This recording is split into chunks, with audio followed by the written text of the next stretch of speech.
رزق میں برکت کا ایک بہت بڑا ذریعہ شکر ہے۔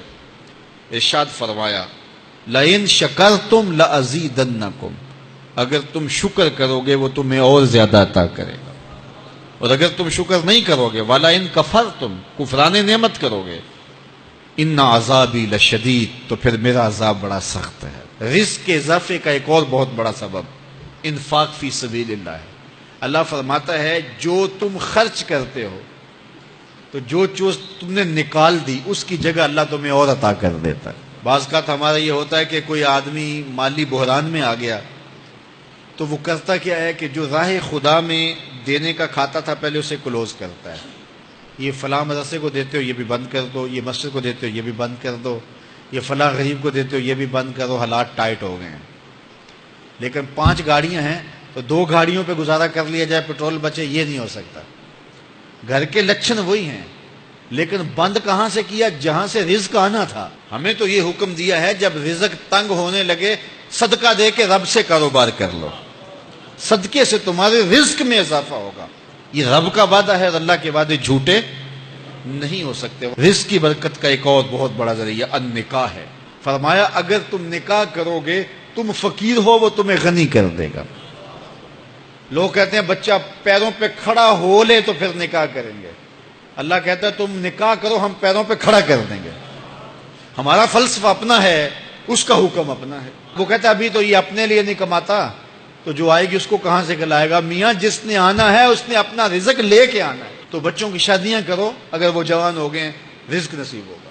اپنے اہل خانہ کو نماز کے حکم دینے سے رزق بڑھتا ہے، کیونکہ جو صبح کا وقت ہوتا ہے یہ رزق کے بٹنے کا وقت ہوتا ہے، اور جس گھر میں صبح کے وقت لوگ سوئے ہوئے ہوتے ہیں وہاں بے برکتیاں ہوتی ہیں۔ تو طلوع فجر سے لے کر کے طلوع آفتاب تک اپنی اولاد کو، بیوی کو، بچوں کو نہ سونے دیں۔ اس وقت رزق بٹنے کے لمحے ہوتے ہیں۔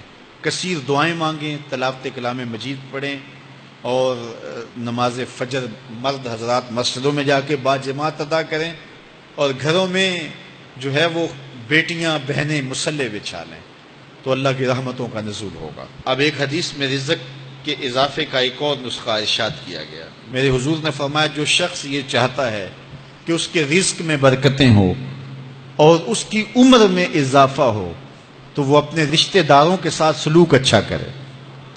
رشتہ داروں کے ساتھ اگر اچھا سلوک کرو گے تو پھر تمہارے رزق میں برکت ہو۔ غریب ہیں تو ان کی مدد کرو، ان کی بیٹیوں کی شادیاں اپنے ذمے لے لو اگر اللہ نے آپ کو وسعت دی ہے، ان کی پریشانیاں بانٹ لو، ان کا قرضہ ہے تو اتارنے کی کوشش کرو، ان کو مشکلات سے نکالنے کی کوشش کرو۔ تم ان کو مشکلات سے نکالو گے، اللہ تمہیں مشکلوں سے نکالے گا۔ تمہارے رزق میں بھی برکتیں ہوگی اور تمہارے مال میں بھی برکتیں ہوں گی۔ فرمایا بہتر صدقہ وہ ہے جو ناراض غریب رشتہ دار کو دیا جائے۔ اگر وہ پھنس گیا ہے، مجبور ہے، ناراض ہے، تو اس کو اگر دیں گے تمہارا نفس اس میں شامل نہیں ہوگا، تو یہ افضل صدقہ ہے جو ہر صورت میں قبول ہی قبول ہے۔ رزق کے اضافے کا ایک اور سبب الاحسان الی الضعفاء، جو کمزور لوگ ہیں ان کے ساتھ اس نے سلوک کرنا۔ الانفاق علی طلبۃ العلم، طالب علموں پہ خرچ کرنا، یہ بھی رزق میں اضافے کا سبب اور ذریعہ ہے۔ وہ حضرت بابا فرید نے کہا نا 6واں رکن دین کا روٹی ہے۔ گھر میں کچھ نہ ہو تو پھر نہ نماز اور نہ ہی دیگر امور کی لذت آتی ہے، تو یہ رزق فراواں اور وسیع اور مبارک نصیب کر دے اللہ۔ تو اس کے لیے ایک اور وظیفہ میں دیتا ہوں، اور وہ یہ کہ مغرب کے بعد 21 مرتبہ سورۃ الکوثر پڑھ لیں، کثرت ہو جائے گی انشاءاللہ۔